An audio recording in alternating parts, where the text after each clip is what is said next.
साथियों को जय भीम, जय भारत, जय संविधान। मैं बहुजन दस्तक से कॉन्स्टिट्यूशन चैनल से गौतम रत्ना, और अभी हमारे स्टूडियो में हैं डॉक्टर जेके गौतम साहब, बहुजनों की आवाज़, महिलाओं की आवाज़।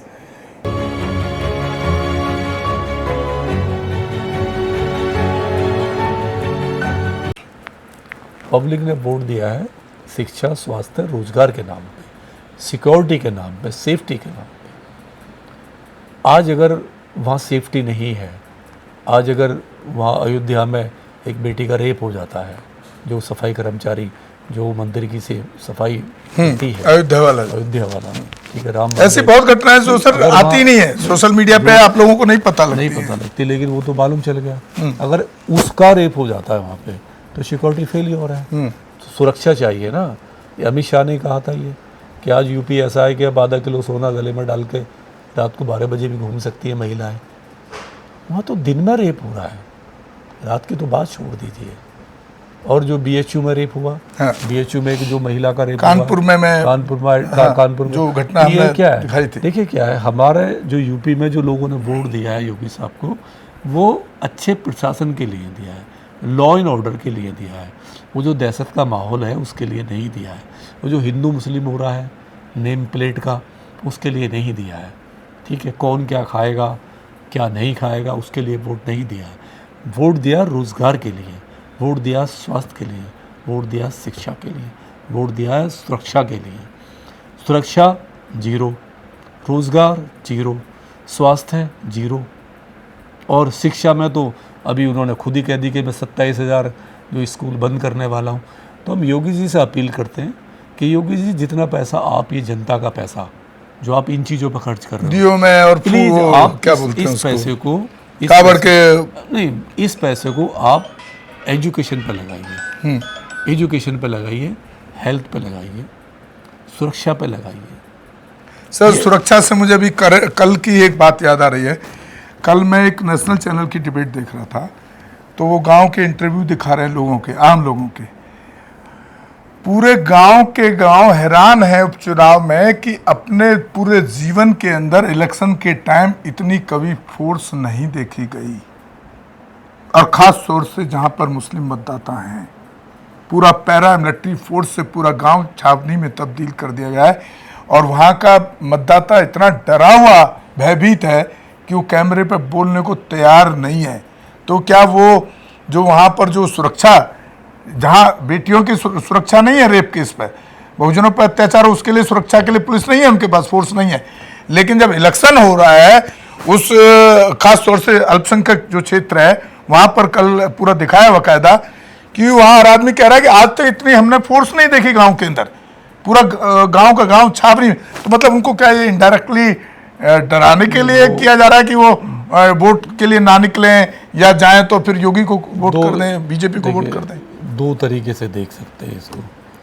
एक तो ये है कि वहाँ पे हो सकता है कि इलेक्शन के टाइम पे बूथ कैप्चर का हो कुछ ऐसा, तो उससे पहले के रिकॉर्ड में कभी नहीं है। पूरा गांव के गांव बोल रहे हैं, लोग डरते डरते बोल रहे हैं। एक ये हो सकता है कि अगर लोग कह रहे हैं, सामने आ रहे हैं लोग कह रहे हैं कि हमें डराया जा रहा है, तो एक होता है कि किसी को डराने के लिए इतनी सारी फोर्स का यूज करना कि हमें, अगर वो डर जाएगा तो घर से ही नहीं निकलेगा, वोट डालने क्या आएगा। 2 बार पुलिस वाला किसी के नाम पूछ लेना, 2 बार भी, तो वो आदमी कहाँ से आया, तो वो तो वैसे ही डर जाएगा।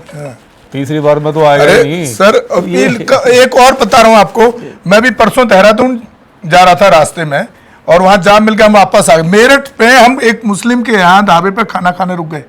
वहाँ पर हमारे पीछे एक जिप्सी लगती है यूपी पुलिस की, जब तक हम उससे पूछताछ करते हैं वहीं खड़ी रहती है वो।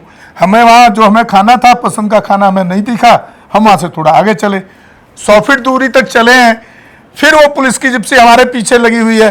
फिर हमने वहाँ पे कुछ ये कोल्ड ड्रिंक और ये लिया, पानी वगैरह, वहाँ हमें 4-5 मिनट, फिर वहाँ से चले, हमें कोई नॉनवेज का खाना नहीं दिखा, फिर हम एक वेजिटेरियन ढाबे पर आ गए, फिर वो जिप्सी हमारे गाड़ी के पीछे आके लगा देता है। ये कौन सा इस तरह की चेकिंग होती है? नहीं, कोई नहीं। तो ये मेरठ की बात है, ऐसा है, कानून व्यवस्था की बात है। उनको लगा होगा संदिग्ध हो सकते हैं, कई सारी चीज़ें हैं, आप उससे नेगेटिव में न जाएं, पॉजिटिव भी हो सकता है। उनको लगा होगा संदिग्ध व्यक्ति हैं, बार बार रुक रहे हैं, ना खाना खा रहे हैं, खाना भी नहीं खा रहे, क्या क्यों रुक रहे हैं, फिर चल देते हैं। तो हो सकता है ये भी रीज़न हो सकता है, ये हमने सामान लिया वहाँ से। कुछ भी हो सकता है। देखिए प्रशासन है, कुल मिला के ये है यूपी के अंदर कि बट ये मुस्लिम बाहुल क्षेत्रों में क्यों देखा जाता है? मेरठ मुस्लिम बाहुल एरिया है, देहरादून से यहाँ तक तो हमको किसी ने नहीं पूछा। बीजेपी सरकार हिंदू मुस्लिम करके ही तो आई है। जी जी। आप वो उसे कैसे छोड़ सकते हैं? मेन बेस जो है, मेन क्या मुस्लिम के यहाँ हमने खाना पूछ लिया क्या खाना मिलेगा, इसका ये इसके पीछे क्या है ना। अच्छा, मुस्लिम कहाँ खड़ा हुआ है आज देश में? क्या कर रहा है मुस्लिम? क्या मुस्लिम उस पार्टी के साथ है जिसने उसको सेफ्टी सिक्योरिटी दी, उसको 2 रोटी का हिल्ला दिया है उसके साथ? आप ताज एक्सप्रेस पे जाइए, सारे पे, यहाँ से लेके नोएडा से लेके वहाँ तक, आप दादी दनकौर से आगे जाइए, ठीक है, आगे तक जितनी लैंड खाली पड़ी हुई थी, जंगल था जितना, ठीक है, उस जंगल के किनारे जितने गांव बस्तियां थी मुस्लिमों की, क्या सब कुछ ज़मीन अलॉट नहीं की मायावती ने, बहन जी ने की ना? जब ये तजवी पूरा बना तो क्या वो बहन जी को सही कहते हैं? वोट तो अखिलेश को ही देते हैं। क्या कानून व्यवस्था जो थी, लॉ एंड ऑर्डर, क्या बहन जी से बेहतर कोई दे सकता है? है किसी ने? नहीं दिया, किसी ने नहीं दिया ना। तो जब वो उसको भूल गए, जब उसको इतना, मतलब आपको ज़मीन भी दे दी, आपको रोज़गार दे दिया, आपकी सिक्योरिटी दे दी, आपकी सेफ्टी दे दी, लेकिन आप एक ऐसे आदमी के साथ खड़े हो जो रोज़ आपको पिटवाता है, बस रोज़ आपको पिटवा रहा है। राजनीति करने का तरीका है। राजनीति का तरीका यही तो है। बहन जी ने वो राजनीति करी नहीं। बहन जी ने, अगर बहन जी करती तो आज वो हाल नहीं होता। हाँ, वो हाल बहन जी ने नहीं किया ना, बहन जी ने साफ सुथरी राजनीति की। और ये जो ये कर रहे हैं पीडीए वाले, इसका तो मतलब ही है पीटो, डराओ अल्पसंख्यकों को। अब पीडीए का मतलब ही बदल गया, पीटो डराओ अल्पसंख्यकों को। तभी तो जाएंगे मुलायम सिंह के पास, अखिलेश के पास में, तभी तो जाएंगे। मुस्लिम को खुद पता नहीं है वो कहाँ खड़ा हुआ है, कहाँ जाना चाहता है, क्या करना है। अच्छा, ये दिए से सर, दिए के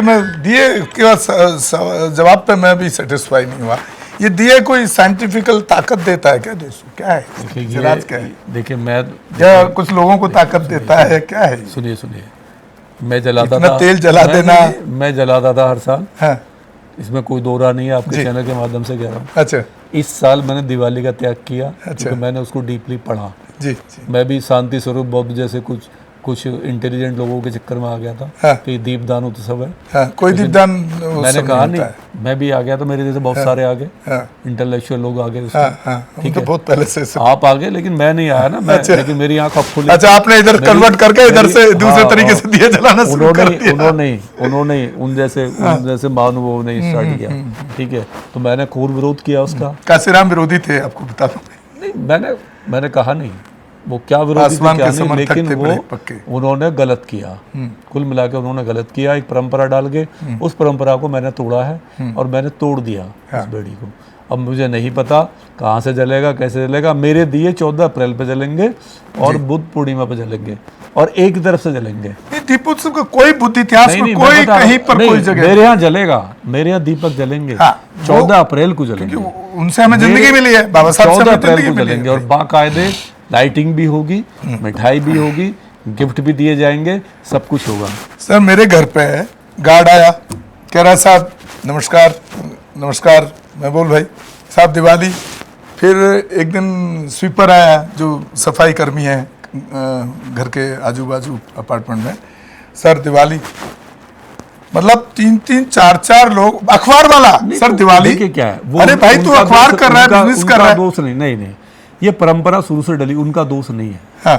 दिवाली को एक ना गिफ्ट के रूम में ही देखा जाता है। तो हमने जवाब दिया ना सर उसको। उसका सीधा जवाब है, हम बौद्धिस्ट हैं। हाँ, हम इसको नहीं बनाते। हमने जवाब दिया। हमसे अगर तुझे मिठाई हमसे एक्सपेक्टेड है तो भाई 14 अप्रैल को आ जाना, सीधा, या बुद्ध पूर्णिमा पे आ जाना। हम आपको अपनी खुशी से जो होगा वो आपको। बहस का मुद्दा नहीं है। हमने भी इस बार अपनी बिल्डिंग में सबको कहा कि हम 14 अप्रैल को वो करेंगे, गिफ्ट देंगे, 14 अप्रैल को देंगे, मिठाई बटाएंगे। नहीं, ये बात भी इसलिए रखी कि हमारे लोगों को थोड़ा समझ आना चाहिए। नहीं, वो समझ जिसको आ रहा आएगा, जिसको नहीं आएगा वो उसे नहीं आएगा। लेकिन हमारा काम है जगाने का, हम ये काम करते हैं। और कोई बुरा नहीं माना, चलेगा, को आराम चलेगा, किसी को बुरे की किसी को बुरा नहीं लगा। आप किसी को और उनको बोल दिया कि 14 अप्रैल को आप याद रखिएगा, कम से कम वो भी याद रखेगा ये 14 अप्रैल क्या है भाई। 14 अप्रैल चाहे किसी कास्ट का हो, किसी धर्म का हो। ये हमारा चाहे विचार उसको हम 200 रुपए दें तो याद रखेगा हम 14 किसी अप्रैल की- को ही इन्होंने हम क्यों किसी की आस्था को ठेस नहीं पहुंचा सकते। जी किसी को दीपक जलाना है, किधर से कैसे जलाना वो जलाए, वो घी से जलाए, तेल से जलाए, किसी और से जलाए, कोई मतलब नहीं। हमें अपना देखना है, जो भगवान बुद्ध बाबा साहब हमें नहीं देखे सर, मैं आपकी बात से सहमत हूँ। इंडिविजुअल तो चलो हमने मान लिया आपकी बात को कहीं से भी जला कैसे सरकार उसकी नहीं कर आस्था है। सकती। सरकार क्यों नहीं- कर रही है? मेरा सवाल इसी पे था। सरकार नहीं कर सकती। सरकार ने जो पैसा सरकार नहीं कर हाँ। सकती। सरकार अपनी जेब से कर सकती है। सरकार का पैसा नहीं लगा सकती इन चीजों में। लग रहा है वो लगा रही है, वो उनका अपना तानाशाही है। तानाशाही है, चल रहा है। चलिए बहुत बहुत शुक्रिया डॉक्टर साहब। और डॉक्टर साहब और कई आप हमारी भाषाएं देखते होंगे हमारी और डॉक्टर साहब की, कई हो सकता है कि आस्थावान लोगों को कुछ थोड़ा तकलीफ देती हो। डॉक्टर साहब तो थोड़े फिर भी बड़े अच्छे से उसको प्रेजेंट करते हैं। मैं कई बार एग्रेसिव भी हो जाता हूँ। अगर किसी को ऐसा कुछ लगता है तो हम सॉरी बोल सकते हैं। आस्था को हम किसी को चोट नहीं पहुंचाना चाहते, लेकिन अपनी बातों को और तर्कशील बातों को, टेक्निकल बातों को आप तक पहुंचाने की कोशिश करते हैं। आप हमारे चैनल को बहुजन दस्तक एंड कॉन्स्टिट्यूशन चैनल को ज़्यादा शेयर और सब्सक्राइब करें, और कोई एट्रोसिटी हो तो हमारे चैनल को आप ज़रूर बताएं। एट्रोसिटी पे हम बहुत अच्छा काम करते हैं, और हो सके तो कुछ आर्थिक सहयोग भी करें, क्योंकि आप देख रहे हैं स्टूडियो में डिबेट, लेकिन वो पीछे का पर्दा बदल जाता है। स्टूडियो बहुत बड़ा है, उस टाइम तो सबको लगता है बैकग्राउंड में पीछे कुछ है नहीं, तो इसका खर्चा भी बहुत करते हैं हम समाज के लिए इस पर। इसी के साथ आपसे विदा लेता हूँ। धन्यवाद, बहुत बहुत शुक्रिया, साधुवाद डॉक्टर साहब। हमारे चैनल बहुजन दस्तक को लाइक, शेयर, सब्सक्राइब देखना मत भूलिएगा। जय भीम, जय भारत, जय संविधान, नमो बुद्धाय। धन्यवाद। चैनल आर्थिक समस्या से गुजर रहा है।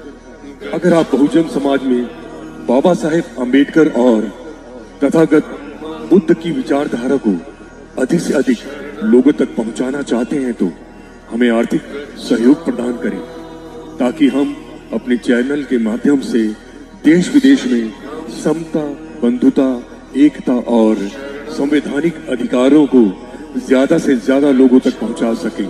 आप अपनी सहायता राशि नीचे लिखे खाते में जमा करा सकते हैं। खाता धारक गौतम रत्ना, खाता संख्या 3169576865 IFSC कोड SBIN 0060336, बैंक भारतीय स्टेट बैंक। आप हमारे बैंक खाते का विवरण स्क्रीन पर भी देख सकते हैं। हमारे channel Gautam films production and raw cinema को लाइक, शेयर, सब्सक्राइब देखना मत भूलिएगा। थैंक्स।